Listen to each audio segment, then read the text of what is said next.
Di tengah perkara 6 oknum polisi menjadi tersangka penganiayaan 2 debt collector di Kalibata, kini viral aksi polisi yang menyergap mata elang di Jalan Soekarno-Hatta, Bandung, Jawa Barat.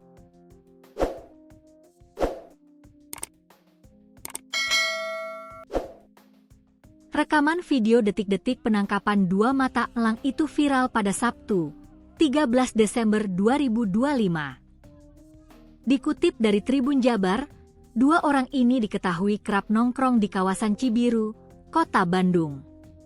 Keduanya berhasil dibeku kepolisian saat beraksi pada Sabtu, 13 Desember 2025.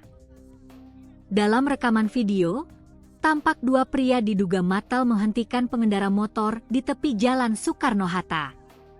Kedua pria tersebut direkam dan ditriki matal oleh pengendara motor yang diberhentikan. Saat melihat mobil patroli polisi, 2 matal itu pun kabur.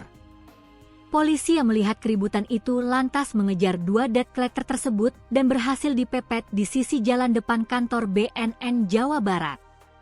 2 polisi turun dari mobil patroli dan meminta 2 matal tadi menunjukkan identitas diri dan surat-surat kendaraan. Namun hanya 1 matal yang membawa identitas dan surat kendaraan, sedangkan yang satunya tidak membawa. Kepada kedua matal, polisi mengingatkan tentang larangan merampas kendaraan masyarakat di jalan. Pengambilan unit kendaraan bisa dilakukan jika ada surat putusan dari pengadilan.